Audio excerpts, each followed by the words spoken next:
So good evening, everyone. I'll be your host this evening. My name is Stephanie Palt-Stevenson. I am the Director of Educator Community Partnerships at Digital Promise. This is my first time officially hosting a coach community workshop, so I'm very excited to be here. And just a reminder that we are recording this so that we can share it with the entire coach community for folks who weren't able to be here with us this evening. So I know we like to start with our all the Coach PLC workshops with stating our purpose as a reminder of the work that we do and what we aim to accomplish during our sessions together. So our purpose is that the powerful learning community for coaches brings together optimistic educators who are passionate about driving change for and from their schools.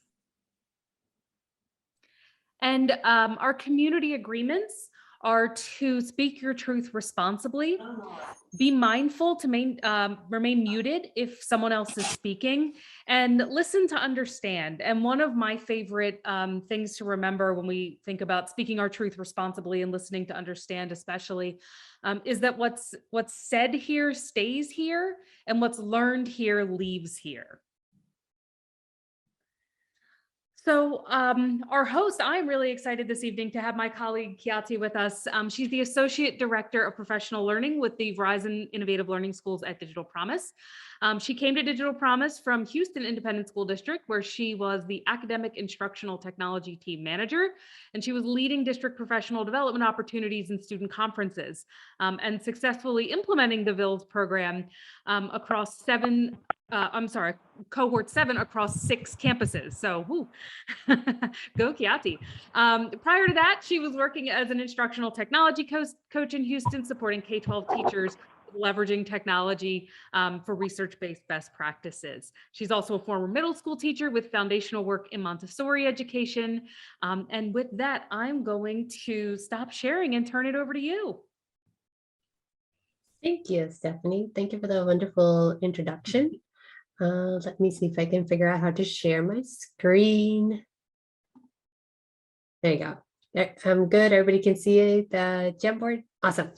So we're going to do it just a little bit, tad bit differently. I know in the previous, like we've always had slide decks, but I was a science teacher and I'm always going to be a science teacher at heart. So I believe in exploration and interaction and hands-on rather than just talking.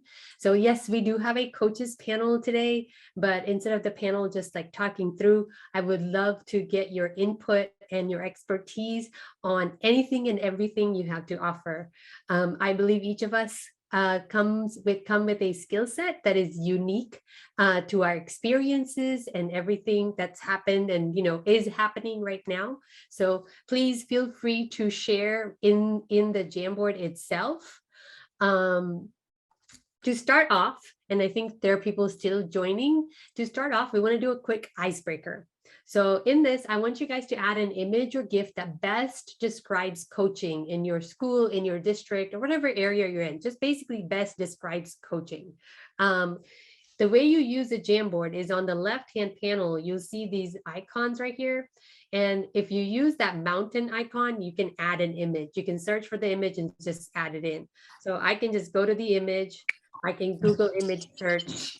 For example, I'm just going to say coach. And then if I wanted to, I can just choose the picture and insert. And there it is. It's just going to pop up.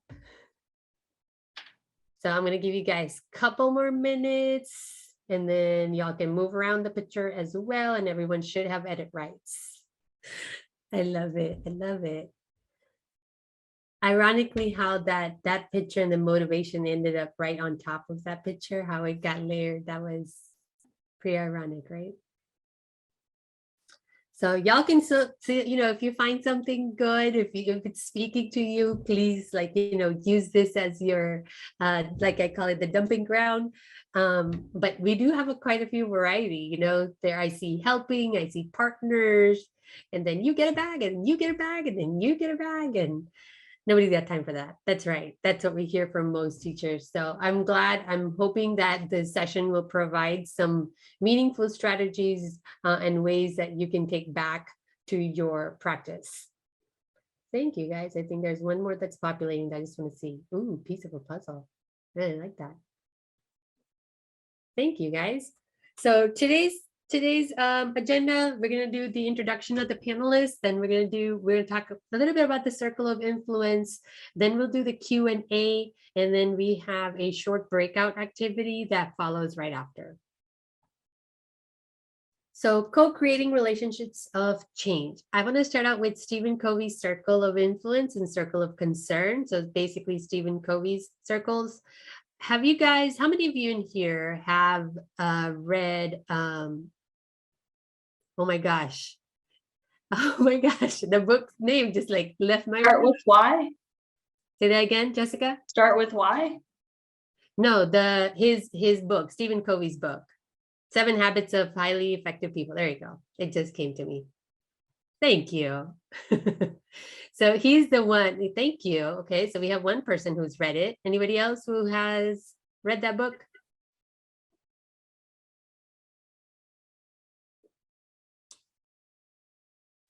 Okay, so we have a few. Okay. So Stephen Covey's circle of influence, he's basically talking about anytime there's a proactive approach and then there's a reactive approach, right? So in the proactive approach, he basically had these circles. So he said, whenever you look at everything that affects your practice, your coaching practice, there is what we call a circle of influence and then a circle of concern, okay? And then in the proactive approach, you're trying to gain your impact, you're trying to increase your impact by focusing on those factors, right?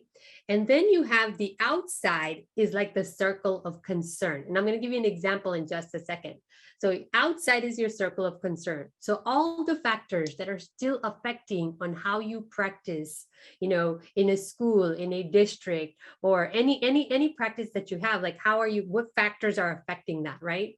So let's say, I'm going to give you a simple example. Let's see if you guys, if I'm clear. So when we talk about the factors that go in your circle of influence, right? I can create my own schedule to go see my teachers. I can determine how I coach my teachers. So I have a coaching cycle and I can determine my cycle, right? Then your circle of concern factors might be, for example, testing schedule. Can't determine that. It was full moon outside. Can't control that either, right? Because we all know how students act when there's full moon outside, right? So things like that would fall under like circle of concern. I didn't want to give you guys all the answers because at the end I want you guys to see if you guys can come up with your circles as well. So what they're saying is that if you work within your sphere of influence, the factors that you control, and you send more energy to those factors, your circle of influence automatically increases. Okay. And then on the other side, if you do a reactive approach and you're focusing on the circle of concern, then your circle of influence automatically increases, right? What is that leadership team doing? Why can I connect with this particular specialist? Because if I connect with this specialist, then my impact will be bigger, right? If you keep focusing, or in other words, I call it, if you keep focusing on the negatives on the outside, the things you can't control, then that circle will keep getting bigger and the sphere that you can influence keeps getting smaller. Okay, so proactive approach versus a reactive approach. Put a 1 in the chat for me if you guys understand the circles. And of course, this is a completely Cliff Note version of that entire book. So, you know, please, please bear with me because I'm trying to give it to you in 1 minute. Okay, awesome. So if you guys can now take out a piece of paper, a sticky note, or, you know, if you take digital notes, take out a digital note, whatever it is that you have. And I want you guys to take the next 2 minutes and identify at least 2 to 3 factors in each of those circles. So 2 factors in the circle of influence, things you can control, and 2 to 3 factors on the circle of concern, things you cannot control.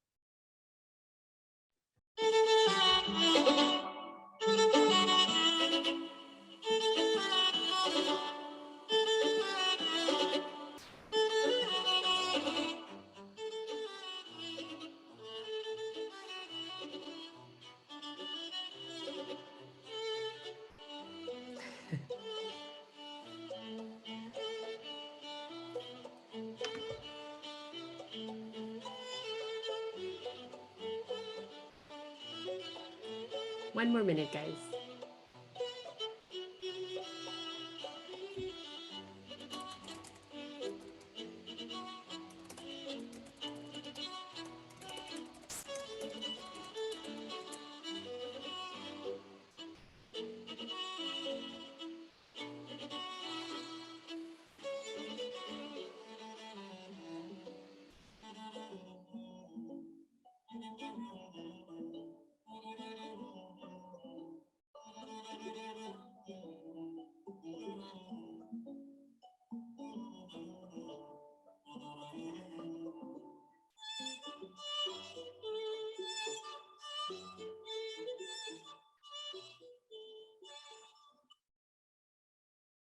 We have some definite fans of Bridgerton and the vitamins string quartet. You know, it's funny because I actually heard it on one of my PDs presented by somebody else. So after that, I've been just hooked. Anytime I'm working, that's my PD music as well, my focus music.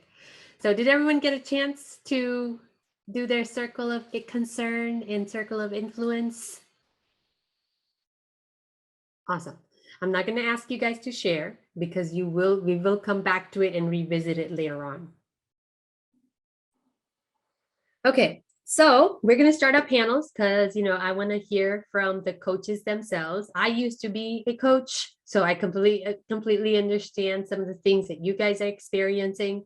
The coaches that I have with me, I'll do a quick introduction in a minute, but for the audience, you guys have the same, you're going to use that same bar that you see on the left-hand side. You can use sticky notes, the text feature, and the circle feature. You'll use the sticky notes to ask panelists a question. So I have a question for them, but I want you guys to interact with them as well. So if you have a question, please don't mind posting it. And then use the text feature to share a resource or idea. Okay, so we are all experts and with unique skill sets. So if you do have a resource that you have used that has proven effective, please do not mind sharing it all. And then the concepts, use the circle to you know, any ideas or concepts that are resonating with you or you just want to learn more about. Okay. Your Jamboard is actually, if you go to that bit.ly, it has the Jamboard link on it as well. So quick introductions. We have Jessica Bautista. She gave us a little wave. She was joined with us earlier with her little coworker, and she's a cohort seven coach with one of the Verizon Innovative Learning Schools in Houston. We also have Todd Rigney. He's a coach at Marshall Middle School with Houston with cohort 8. And then we also have Ansley Merriweather, who's the coach at Paul Revere Middle School with cohort 8. Okay, are you guys ready? So let's get started. So here we go again. Just wanted to remind you guys, if you do have any questions, please use the sticky note feature and ask any questions. If you have any resources, you can share here. And whenever the panelists are talking, we are going to take notes for you. So if you guys want to come back to it, you're more than welcome to use this as a resource. So we're going to start with question 1. Coaching is a journey that should often lead to a culture of transformation. And we all know that transformation takes time. Why are relationships considered the foundation of the coaching process?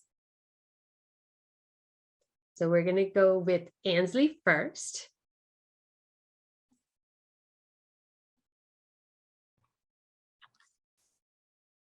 Okay. So having a relationship that breaks barriers that would otherwise limit your coaching interactions to being routine and surface level can lead to being able to do so much more. And it allows both parties in this partnership to be comfortable and trust each other. And when you can trust one another, then you can have real conversation, you can talk. Both people can be vulnerable and they can discuss what they need help with, what they don't understand. And so that kind of builds that relationship. Thank you. Can I ask a follow-up question, Nancy? What are some Yes. things that you have done to build that trust with your teachers? Well, first to actually just build a relationship, um, I made my initial interactions with the teachers not related to my coaching. So I tried to get to know them on a personal level. I did a personality test at the very beginning of the year to kind of understand the different personality types of the teachers. So that's one thing. I'd go and visit their classrooms just to pop in to see if they needed any help with anything. Okay, thank you. Jessica? Hey, so just FYI, I am watching a 1-year-old. So if it's a little noisy in the background, I'm sorry. I totally agree with Ansley. I think, growth is really hard, and a lot of times growing it can feel like admitting a deficit, even if that's not what it is, right? And so who are you comfortable admitting deficits in front of, right? Or being vulnerable in that way in front of. And if you have a relationship that's positive, where that person knows that you're not coming to get them, you're there to support them, that you want to see them be their best, in whatever context that looks like for them, then that's so much easier to open up with someone, and be able to sit in that vulnerable space, than if you don't have that relationship. But I definitely echo everything that Ansley said. Thank you, Jessica. And I think that you bring up a good point, right? Like, who are you comfortable admitting, like, what you need to grow on? So it's almost becomes like that self-reflection, like, who can at the end of the day, who can you trust, right? Thank you. Todd? Well, I think all of us pretty much will have trust as like an answer that is embedded in this. So Ansley, Jessica, and I are going to have very similar answers. But one thing I can speak to is that when you're a teacher, we know that students don't learn from teachers they don't like or that they respect. And adults are the worst kind of students. They're even harder to get to than students are a lot of the time. So you need to build even more trust and relationships with those teachers, especially the ones that have a lot of experience or think they may not need the help. But once you get in and get into their comfort zone, they're literally willing to try any and everything with you. Some things that I've done to try to get into them, just like with the other two coaches, Jessica and Ansley, the beginning of the year is very important. Like, you want to separate yourself from the appraiser as much as possible. Every conversation I have with teachers, I remind them that it's a confidential conversation. And that confidential conversation will not be going back to their appraiser, to the AP, to the principal, because I have to build that relationship and that relational trust with them in order to even get them to step a little bit outside the box. So I think it all starts from the beginning of the year and really kind of working your way into those spaces where teachers can trust you. Thank you, Todd. So same follow-up question I have for you, Todd, as I had for Ansley is, do you have any specific strategies you used to build that initial trust? So, the beginning of the year, I did a bunch of icebreakers during pre-service. I went into all classrooms and said hello. At the beginning of the year, when all of my observations started, I made sure to handwritten thank you card to each and every teacher whose classroom I went into with a small little gift, a small piece of chocolate. And I think just having that handwritten card just meant something. It opened up that, hey, like, he's a person too, and he like understands. I didn't mention anything negative, only positives. Thank you for inviting me into the room, and that really helped. Yeah. Thank you. Handwritten card. Yeah, go ahead. Can I add, I think sometimes, well, also I agree with everything that Todd said, but I think sometimes we think it's has to be sort of big, elaborate things, but honestly, like simple things like making sure you know everyone's name, just like you would if you were a teacher.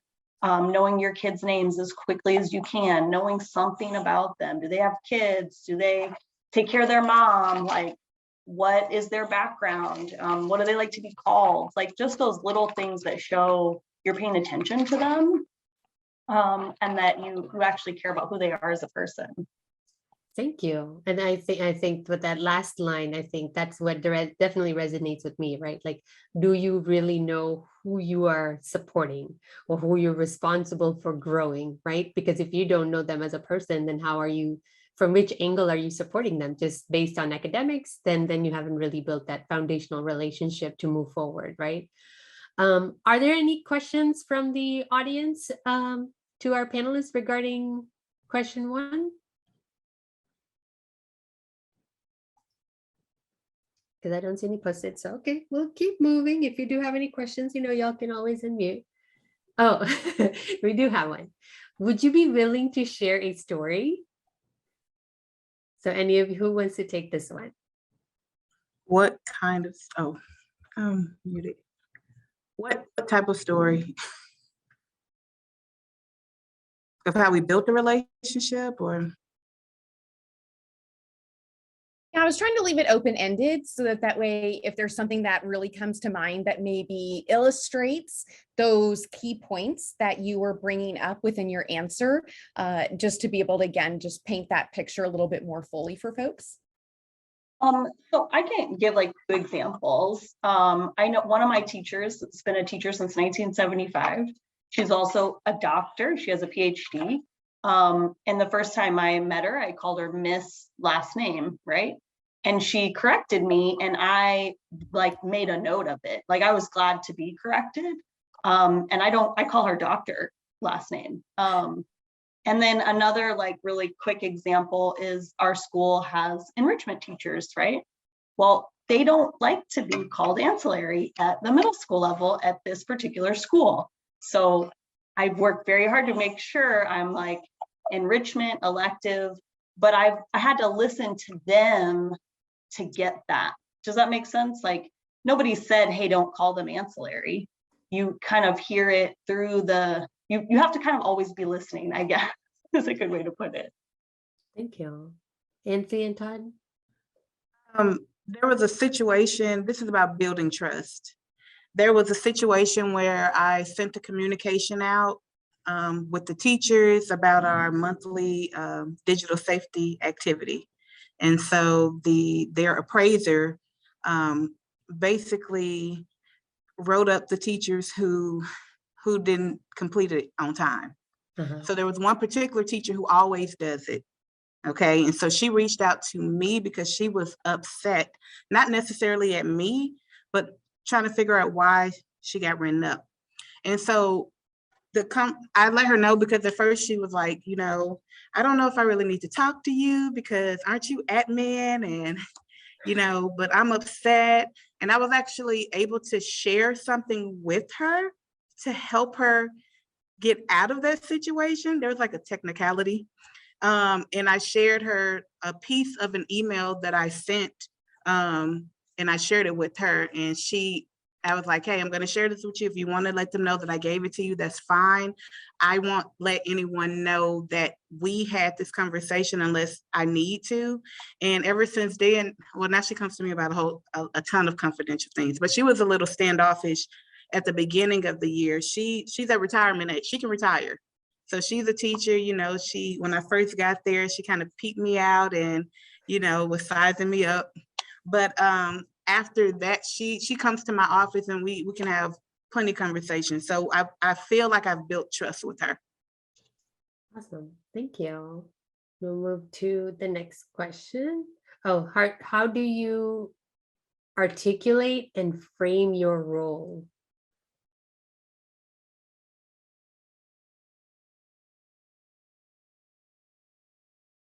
Todd, do you want to take that one? How do I articulate and frame my role? What do you guys do? What I do you guess do? it all starts at the very beginning of the year. And I think I'm understanding this question correctly. When you become a coach, and I didn't realize this until I became a coach, everyone thinks that you're in charge of technology, no matter what. The fax machine's broken, the copy machine's broken.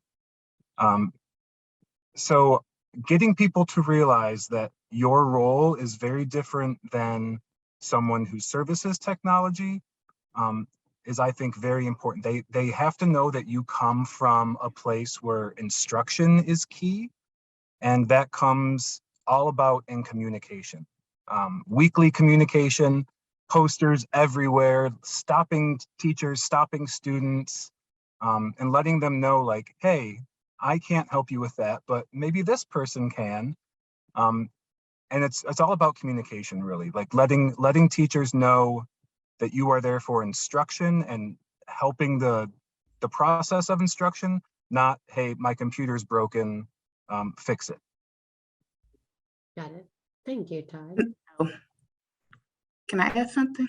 Yeah, go ahead. I think something that a lot of us did at the beginning of the year, I know in our group, C8, but I think we got this from the C7 group. We had like a presentation and like a poster where we showed them who I am and who I'm not. And we kind of told the difference between our role and what was in the CSR, now the UDT role. Like, hey, I do this, this, and this. I don't do these things. And being very, just sticking to that. Sometimes it's hard because, you know, you want to help people, but when you let them know, like, hey, no, but I could take you, like Todd said, the UDT can help you with that. I don't even attempt to fix anything broken on a device because that's not my role and I don't want to start that. And so being very, just sticking to what you say at the beginning of the year. Awesome. Thank you. Khyati, I'm gonna just chime in because I'm feeling very opposite right now. I'm not doing a great job of defining my role and sticking with it. And part of that is that it has to do with my sphere of influence. And so what I'm able to impact isn't necessarily in my role, but I'm trying to impact in a positive way anyway, if that makes sense. Like some of the constraints upon my sphere make it such that I've made some compromises. So I thought I'd add that because it can, you know, nobody's perfect. Thank you. And thank you for bringing that up, right? Like sometimes you have to leverage some external factors of where you can provide support, and that becomes like your way in with the teachers, right? And it's natural. As much as you don't, as much so you want to have that clear role, sometimes you have to step outside the role to bring them inside to you, right? So thank you for bringing that up. I appreciate it. Okay, we're going to move to the next question. Coaching, and sorry for the typo, like in coaching, like you're just challenged with, you know, with different capacities of educators, right? So can you think of a teacher that like stands out to you, and how did you support this teacher?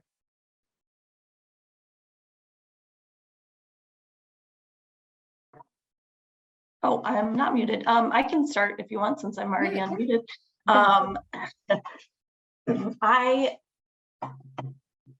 The tendency is to think of like a challenging teacher, but I am thinking of a teacher that I have a really strong relationship with. And she is very much a go-getter. So like I could easily meet with her and then not meet with her for months, but she's been working on things the whole time, which is really wonderful. So part of what I have to kind of remind myself to do is to not let months go by, is to check on her regularly, even if it's just like a quick hallway chat to see what she's working on or how something's going. Because every time we have an interaction, there's more growth, right? For both of us. Like I kind of get to learn a little bit from her, and she also brings new challenges that she wants to work through to me. But if I don't kind of put in my own calendar that I'm going to see her, then it might not happen. Got it. Okay. Thank you, Jessica. Nancy? The teacher that I'm thinking about is an 8th grade science teacher who has 20 plus years of experience. And she would be what you consider, according to our teacher appraisal system, she's a highly performing teacher. Well, she's a good teacher, right? And she's a bit complacent. So when I give ideas in the PLC or when I work with her team, you know, she's kind of one of those, it's just like, oh, my kids they're good, you know, or I can get my kids to do this. She has good classroom management. So she's kind of stuck where she is with no incentive to change anything that she's already doing in the classroom, because what she's doing is working for her. So with her, I've had to compare her to, in our conversations, with some other teachers in the school who could say that they're doing the same thing. They have good classroom management in the classroom and they're doing certain activities in the classroom. But when you look at the data, you know, they may be outperforming her with the data, the numbers. And she really didn't like that. That was the approach I took with her. You know, and those teachers don't really have, some of those don't really have good reputations. Those may be teachers that are I have to coach and work with more.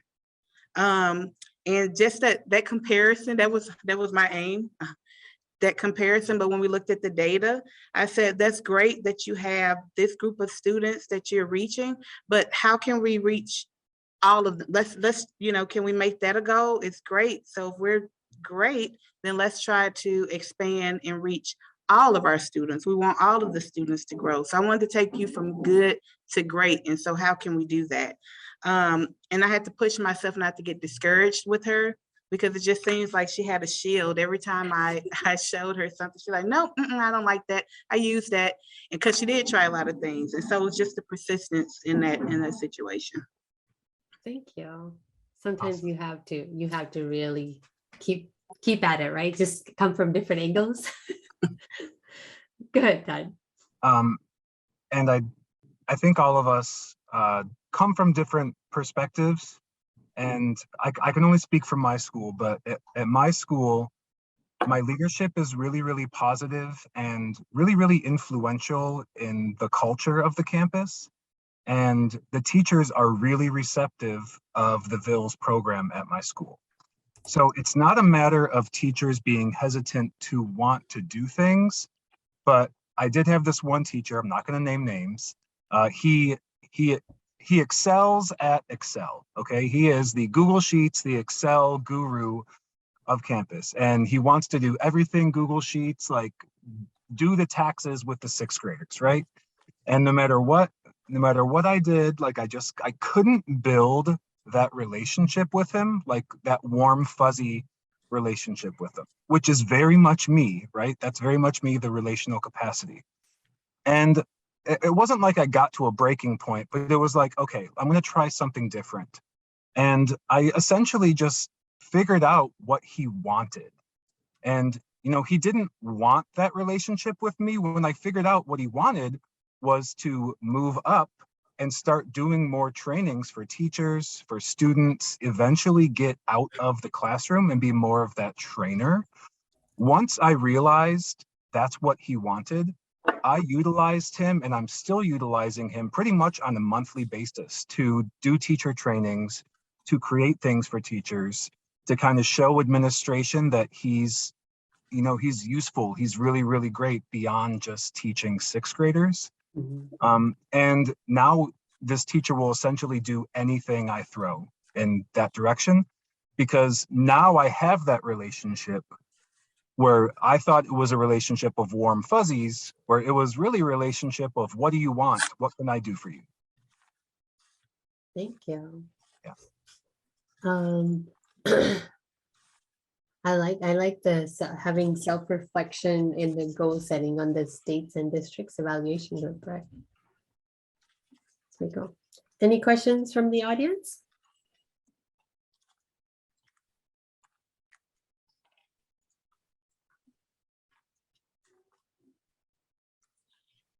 Thank you for the resource. Hopefully there's a link. Okay, I'm going to move to number 3. So the greater is our sphere of influence, the greater the responsibility. And I did not say that. It was said by Radhanath Swami. So how do you maximize your sphere of influence? And I think you hinted to this earlier a little bit. So I would love to know how do you maximize your sphere of influence? Todd, you want to go first since your mic is probably unmuted? Yeah, I can go first. And this is actually one I'm really excited to answer. I like to be in control of a lot of things, right? I like to be able to directly influence everything and everyone on my campus, which is not always possible at every given moment. It wasn't until I started utilizing teachers, like I just mentioned, having teachers lead PLCs for tech-based instruction, that other teachers started to kind of fall more into place with using it. But where I saw the biggest bang for my buck was when I started using students to teach the teachers, and also students to teach other students. And I don't know if this is actually a term that is real. I call it the exponential domino effect. So I hold these things called student lunch and learns, where I have one student out of a campus of 700 who will teach a group of 30 students overall, 3 sessions of 10, one tech tool. It can be anything. It can be how to create a video. It can be how to create something in Canva. It can be something educational. It could be something fun and educational, but the student does all the planning, all the teaching. And then I host these luncheons, I provide pizza, and the students who attend learn from this one student. Well, this one student taught 30, and now those 30 students go out and teach everyone else on the campus. Everyone else, all the students. And then eventually the students start asking their teachers, hey, can we do this? Because so-and-so did this and I want to do this now.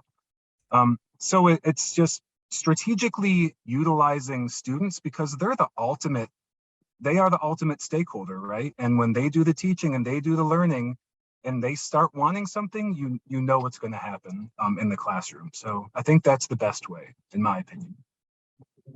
Thank you, Todd. And so you want to go next?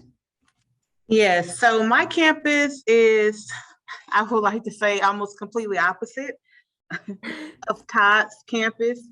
I'm at a campus where the principal is kind of new, so he wasn't really invested in this initiative. He didn't really know much about it, okay?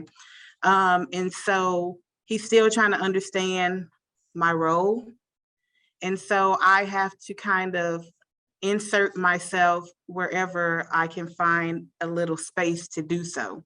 So one thing that I do, and like our Dean of Instruction said before, it's kind of creepy, is she said I pop up everywhere. So I make sure that I'm accessible, and I'm not in my office because, you know, my prior position where I was doing the same thing, people would come looking for me. But now I have to go out and look. So I plant myself in places where teachers will be, primarily the teacher workroom, and I eavesdrop. I eavesdrop on conversation, and then I find a way to make my information or my resources valuable to the teachers. So I'm going to make sure that during planning times, I'm in the conference room. I find out when the teams are meeting so that I can meet there. And then, so one particular way has been with the Dean of Instruction, who was new in the role, and I've had some years of experience working with Deans of Instruction. So I took advantage of that opportunity. She needed help. She was trying to come up with ideas for certain things. And so I kind of took over a little bit to show her a couple of things. And now we're like attached at the hip. And what that does is I've been able to share things with her. And so she shares those things with the admin team. And that has been really helpful. Or she takes those things and she shares it with other teachers. And currently it's with the science team, with the reviewing for state exams. And my background is science, and I've shared some things with her in the past. So now I've been able to actually work really closely with the science team.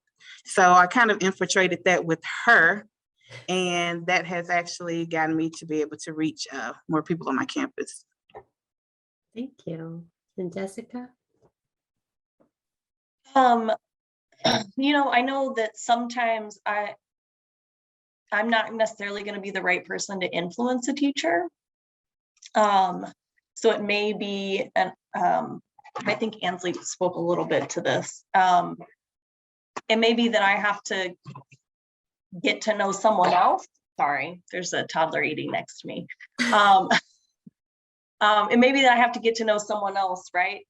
So because I know the person I'm trying to influence trusts person X. And so I might be able to sway, or not even sway, but like hear what someone is doing and say, hey, that's really amazing. Like, have you shared that with so-and-so? Because I know that they talk, I know, like I've already have that relationship with at least one of the people.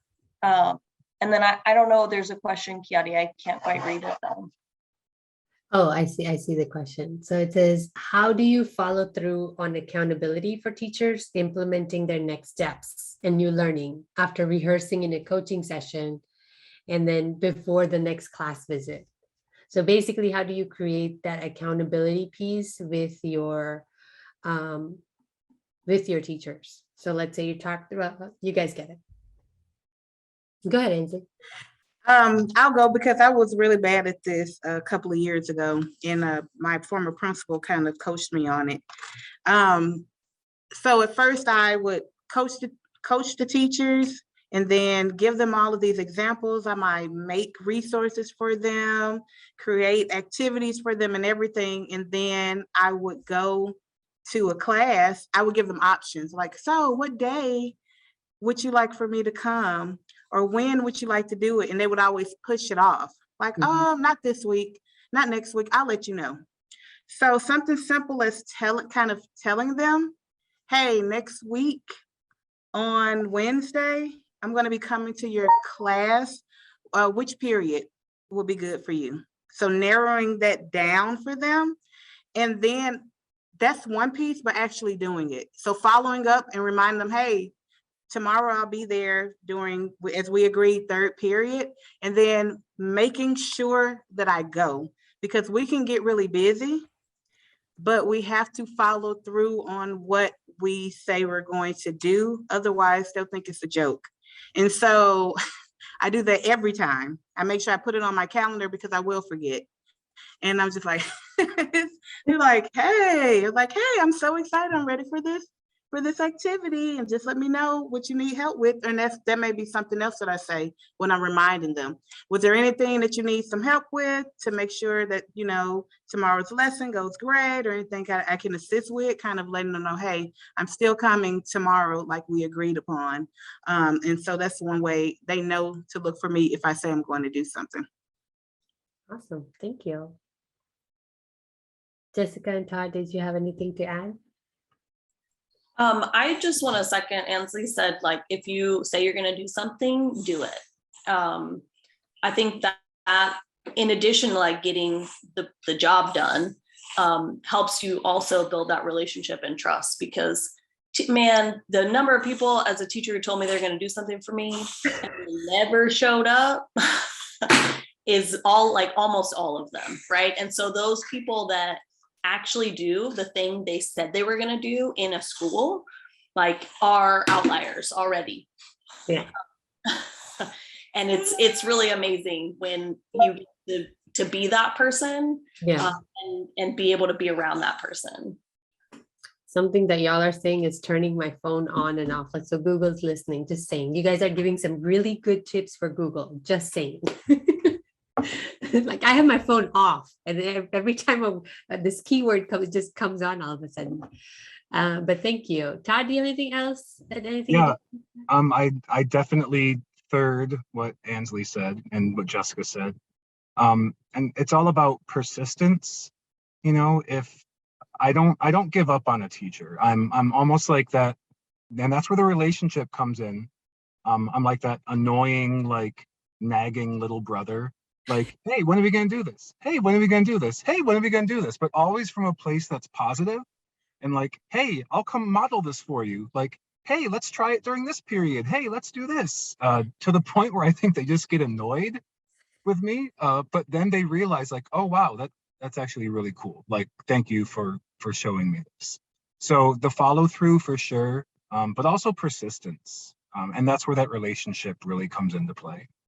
Thank you. So I'm hearing positive annoyance. So that's what I'm hearing. I'm not sure if that's correct, but positive annoyance. Thank you. Okay. Fourth question. So Before we move on, could I share? yeah, of course. I put in the audience resources, a little tip, and I just wanted to explain it because I don't think it's self-explanatory just sitting there. But Nolan 2019, the concept of vice is something that we have used very, very successfully. And the way it works is when you first get assigned to a coach, the very first thing you do is just do a walk-in to kind of build rapport. And you look around the room and you find something that is similar to you, like maybe there's a picture of a dog, or maybe there's, they have 5 kids, or, whatever the situation is. And you build rapport by just leaving a quick note saying, hey, I noticed, you have a Labrador Retriever. So do I. My dog's named Hershey. We should go for a dog walk someday, like that kind of. Then the second thing is inspire feedback. So then the next week when you go in, you look around the room and you find something that you would like them to give feedback on. So you find a positive and you say, hey, I really noticed that you did da da da da da, tell me a little bit about that. And so then you have a discussion point as you're building that rapport or maximizing your sphere of influence. Then the third week when you go in, you find something that they're just doing really, really well. And you leave another note. And this time it's a celebration note, like, or maybe even like the chocolate thing you was talked about earlier, just telling them, hey, I've been in your room 3 times now. I've seen this all 3 times. This is so cool. And then the fourth week is the exceed results. That's where then you finally spend some time really looking around with, so what do we want to fix? What do we want to help them with? And that's where we can start the discussion of, so if we were really going to push out from all the great things you're doing right now, how would that happen? So, and it's just it's called VICE, and it's just such a great program in terms of support. So I just wanted to explain what that was. And basically it's steps that we use as coaches. Thank you. That I did not know about it. That's as you were presenting, I was like Googling, okay, what is VICE? This is pretty interesting. Thank you, Belinda. That sounds like a great PLC topic. I'm just right. And I like that it's like the give and receive, right? So you give me feedback and I give you feedback. I appreciate that. Giving voice back to the teachers. The other thing in that same program we learned was the other comment I put there, which is always send a follow-up email documenting what was discussed and the goals that were set. So once you get to that exceed results part, every single time you talk to them, you always send a little follow-up. Hey, I appreciated chatting with you today. You told me that your next goal was blah, blah, blah, and to be honest, the reason I like it is, if it's been a week or 2 and I haven't seen the person, and if I have a lot of coaches on my caseload, I can go back to the email before I walk in that classroom and I know exactly what I'm going to ask. And they think I remember, and I don't. It's just that I looked it up. So I appreciate that. Thank you. Okay. Next question. So large scale transformation is hard to achieve. And again, like we know, it takes time. Any change takes time, right?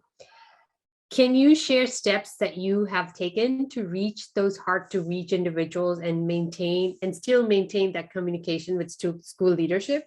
Because sometimes it's a balancing act and you have to walk that fine line of, yes, I need to tell the administration, but no, I still need to talk to this teacher and see if I can get through. Andrew, you want to start this one?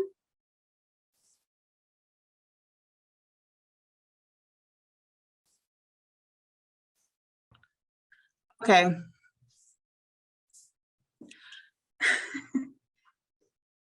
Hard to reach. Well, for hard to reach individuals, first I had to realize that I can only do My marbles. what I can do.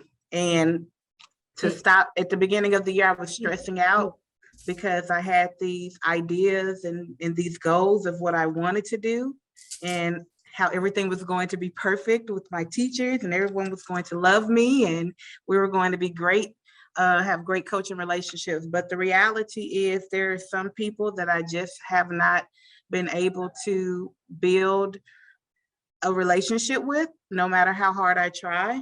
And one in particular is what I'm thinking about. So what I know I did with him, I had to be very structured in what I did and kind of matter of fact and by the book.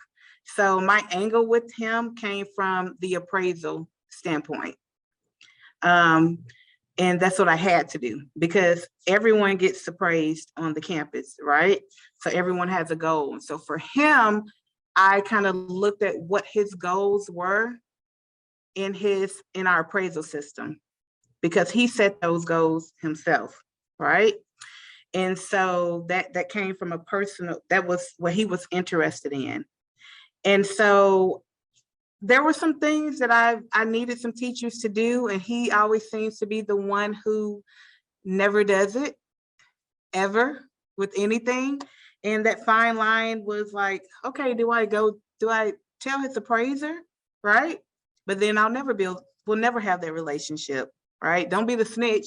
So but what I did do was I had all of the appraisers send reminders to their group. I never said anyone's name. He was probably the only person in his group that hadn't done it, but I asked him, could you remind, I'm not sure, I'm still learning everyone. I'm still learning everyone, and I don't think I got everyone to complete this. Could each of you send a reminder to your group of people? And so that's how I would do that because I never want to call out a teacher because then I may lose that opportunity. So with him, I'm very structured and I make sure I go where they have to be. So I can't just pop up on him doing his planning and no, he's not going to do that. He counts down his time. Okay, he quotes things and will say, nope, I get this much time for planning per week. He's one of those teachers. So I go where they have to be. If they have to do PLC, I make sure that I do that. And if I am in a staff meeting and I get a few minutes in a staff meeting, those are the teachers that I think about, like, this is time where they have to listen to me. So I really want to target whatever I'm sharing, I'm trying to target those people that I haven't been able to reach or work with. So that's how I do that. Todd? Yeah. So once again, this is where relationships with admin come into play. Without throwing teachers under the bus, I've approached my admin and I'm like, hey, can I throw you under the bus a little bit? And it works beautifully because essentially the staff is a reflection of the principal, right? The principal is the captain of the ship. So if, for example, a teacher's not in compliance with some VILS requirements and the deadline's approaching, and they're not going to do it for me. I go into the classroom and I'm like, hey, just so you know, like the deadline's coming up, the principal, Dr. Miller, is going to get this report and I don't want you to get in trouble. So let's just make sure we get this done. And like, I'll even sit down with you and do it. So it's not really lying so much as like caring about them, but caring about them from a perspective that's not the same perspective they have. So that is one way where you can reach those individuals, but still maintain that positive relationship with leadership. And I hate to say it's throwing them under the bus, but they're completely okay with it. And it gets the job done. It really does. So if a teacher thinks they're going to be written up because they haven't done this, they're more likely to do it. Thank you, Todd. And I think it's just giving them a different angle to approach, right? Like instead of saying, I need for you to get this done. Oh, they need for you to get, I'm just here for support. So I like that whole switching seats of that. Appreciate it. Jessica? I will say that I'm in a situation where I really don't have communication with school leadership, which is just really unfortunate. But it's real, and sometimes it does happen. I was speaking with someone recently who kind of made me think about it in a different way, and so I'll just share that with you all. She was basically saying, like, comparing me to like a gourmet chef, but for my toddler, right? And so, like, let's say I am doing this like beautiful work. I have created this just really incredible meal. It's like truffle oil and ravioli, like homemade pasta, like who knows what it is, okay? But it's really elegant, and that's the work that I do. But I offer it to my 1-year-old, and he couldn't care less, right? He starts giving it to the dog. So it's sort of about, like, the point was, like, yes, you're doing this work, but, like, what does that person want? What is comforting to them? What do they see as valuable? And so it might not be this, like, really elegant ravioli. It might be Kraft mac and cheese, right? But if you can help move that mountain, and I'm gonna be honest with you, I haven't figured out how to do that yet. But I'm thinking about it, right? I'm in a reflective state. Then maybe there is something there. That's what I've been thinking about lately, is like, okay, well, maybe she's right. Maybe I need to figure out how I can support by making mac and cheese. That's not what I would normally do, but I probably can do it.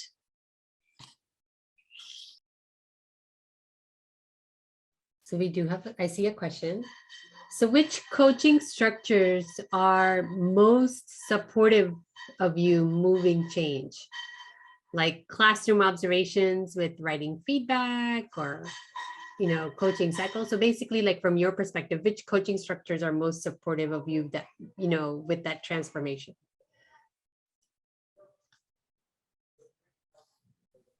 I think it all starts with the classroom observation. And from there, you can facilitate more change. But you need to see what's going on first, right? Before you can really do anything. Lesson plans only say so much. And I think for me, getting into the classroom with the teacher, as observing and coming with a plan for that teacher, and kind of asking for their input on the plan. So they have, like, a stake in it as well. And then you are the one doing some of the heavy lifting, but they're also helping. So, like, that facilitative relationship, once you're in the classroom, I think is really, really impactful. Can I add something, Khyati? I really like the Impact Cycle by Jim Knight. But also I noticed somebody put One Right Thing, Next Thing. One thing that I don't like, and this is a personal preference for me, is I don't like grows and glows. I think they can be a little bit belittling. I know some people love them because they're simple, they're straight to the point. Sorry if you found the tambourine. But I do like questions and like things I noticed and questions that I have, because I can still put in what we would think of as grows and glows in the things that I noticed, but they're not framed as like, you did this thing right and this thing poorly, because really, like, who am I? I'm just another person. Like, yes, I think I'm qualified to help you, but, like, according to what, right? So that wonderings, I feel much more comfortable as a peer-to-peer, like colleague to colleague coaching relationship, using something like that. Thank you. Something that I appreciated from the impact cycle was the identify questions. I think that really helps a lot, especially when I'm working with teachers who I don't really have a relationship with because it's very structured. And then it puts everything kind of on the teacher, and it has them to think about their practice and what they're doing in the classroom. And a lot of times they come up with a conclusion that you want them to, instead of me having to go to this teacher and tell them like, that was just, that was horrible, you know, or why would you do that? But when you have them to, and also recording and allowing them to look and see what they're doing, and then that awkward pause where there were like 2 or 3 minutes where there was no instruction or that transition time, and it was awkward for them to watch it. Things like that, I like the teacher to be able to identify what they need to help in, and those identified questions from the impact cycle, it's very helpful with that. Thank you. So I did post, I think even if you guys just Google impact cycle resources, you should be able to pull out some checklists. So I think I just posted a resource like checklist for listening and like questioning effectively. And then I think a lot of people agree with you guys. It's at, I think, and I don't want to mispronounce, Miss Salter and Helen, the notice and wonder. Thank you. Okay. And our last question for our panelists is, what is the most powerful coaching advice you have received and why?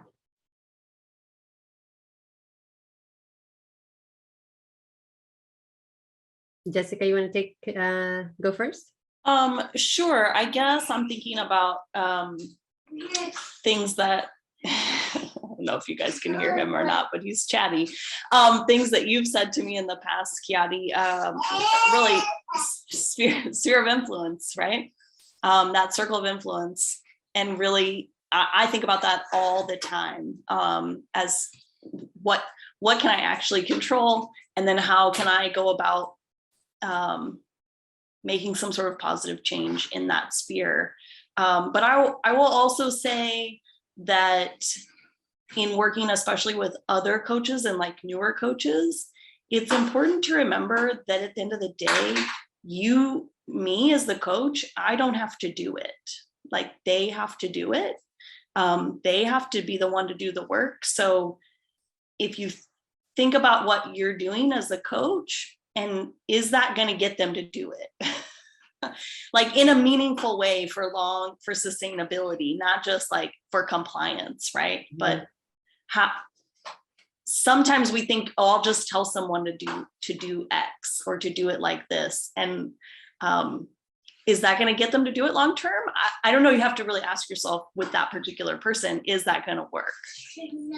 Definitely agree with you. I think that intrinsic motivation has to be there for that sustainability, right? If we want to see that long-term impact and integration of that strategy, then you have to be able to appeal to, like you guys said earlier, right? Like appeal to what is it that they really want, and then it will stick. You know, it's the same way as our students learn, right? It's something similar, right? If it means something, my kids once love snakes. So anything to do with snakes, they're going to want to learn and read about it, right? But if I say, no, guys, let's learn about, other things, not so much. Let's do some math problems. Nope.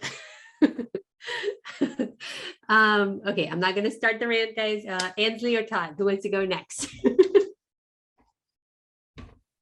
I can go, unless Ansley, you want to. I'm unmuted. So as humans, we want instant and immediate gratification, and change takes time. And as a very impatient person, I realize after getting into the nitty-gritty of the work that change can take a very long time, up to 3 to 5 years, depending on where you are. And I'm only at the end of year 1. So understanding that those little tiny steps that you're taking throughout the journey will eventually lead up to, a great experience and a great change. And to really kind of celebrate those little tiny micro steps, those micro celebrations, those are just as important, because we want to get from A to Z in a year, and that's not feasible. So celebrate those tiny wins, celebrate those tiny victories, and seize every opportunity you can to speak to someone or to implement something that you feel will have a big impact for educational success of our students. Thank you. Celebrating tiny wins. Thank you. Hensley? So kind of, I agree with what Todd and Jessica have said. I was actually going to speak on those, but with you, Khyati, as my coach, I know we talk a lot about that circle, and you bring me back to what can you impact? What, X out everything else around you, because you can't do anything about that, right?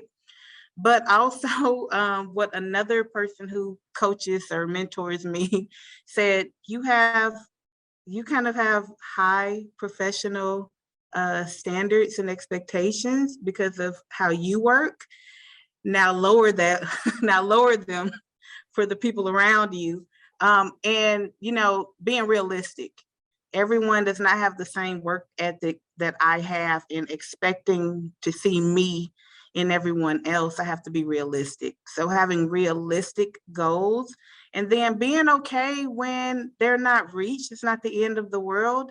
As long as I've put in as much effort as I could and I've done everything that I can, then like Todd said, you celebrate those small wins. Thank you. So being transparent with your efforts, celebrating tiny wins, right? And obviously, I think you as a coach also has to understand the baggage that the teacher brings to the classroom as well, and their own perspectives, right? Thank you so much. And I think we also had, don't talk about myself, even if the story is mine, share it as someone else's. Sometimes that also makes a difference. You are correct, 100%. That was the last question for our panelists. We did have a comment. Sometimes we're just planting the seeds that may start growing much later. That is so true. Oh my goodness. Yes. 100%. And they come out in such a way like, oh my gosh, you actually were listening when I was talking. That's amazing. So 100%. Yes. I've learned a lot from my coaches. I'm being transparent as well.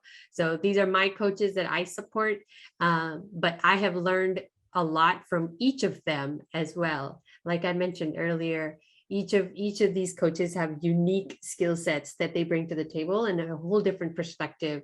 And I'm very much like Ansley, Jessica, and Todd. My expectations are like way high up there, because that's how my work ethic is as well. Like it's very high up there. So sometimes I tell my coaches, like, if that is unreasonable, you just tell me that it's unreasonable. Like that is not going to happen, right? So being that transparent. And then the last thing I have that somebody else told me, when I was a teacher, was don't be afraid to fail, right? Like there are some things you will tell your teachers, I will tell my coaches, and like, that didn't work. Like, for example, I'll give you guys an example. I think me and Todd were talking, and he had a coaching goal. And I told him, hey, maybe you should try pineapple chart with your teachers, just to establish that culture of peer review, right? I followed through, checked in with him later on. Yeah, that didn't work.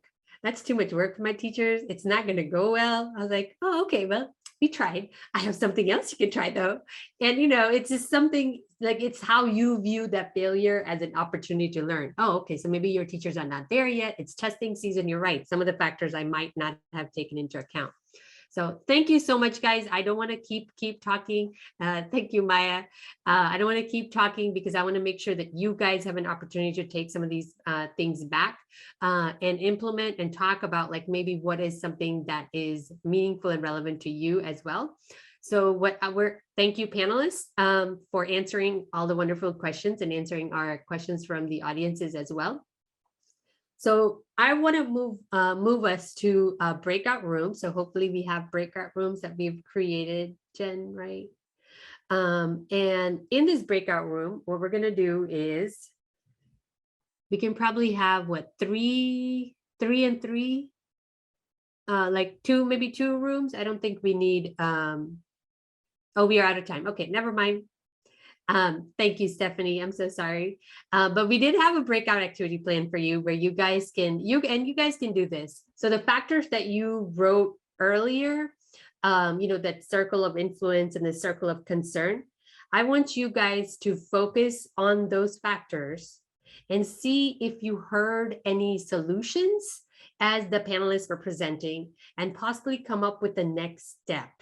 A step that you can actually implement in your classroom. Any strategies you heard, or any hints like, hey, maybe that's where I need to start. Anything that you heard, and that could be your homework. How about that? And Stephanie, at that, I'm going to hand it to you. Thank you so much.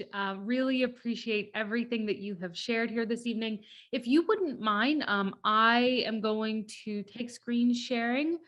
I just want to quickly, as we wrap up, can everyone see the Let's Stay Connected slides? Mhm. Excellent. So I wanted to share just a couple of things that are coming up where folks can stay connected to our coach community. On May 2nd, we have a Q&A with Jim Knight. We are very excited about that. It's a very informal conversation. He's just going to hop on for half an hour, and it's kind of like an Ask Me Anything session. So that'll be from 4:30 to 5 Eastern time. So convert for your appropriate time zone.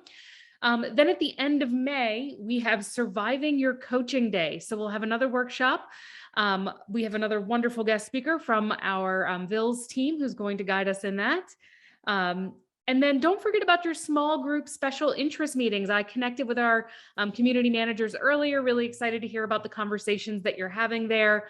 And then lastly, stay connected through our Google group. Our community managers will often post things to think about or things to get the discussion started. But anyone is welcome to start a conversation. If you come across a really great tool during the day, or you have an idea or a reflection that you want to share, anyone is welcome to start a conversation thread there. If you're not a member of our Google group, please email me, spautz@digitalpromise.org, and I will get you added. Sorry, we don't have a more automated way to do that right now. But if you email me, I promise I will get you right into the group so that you can stay in the loop. So with that, thank you so much, everyone. We really appreciate you being here tonight. Thank you so much to Khyati and our panelists. We hope that everyone has a great evening.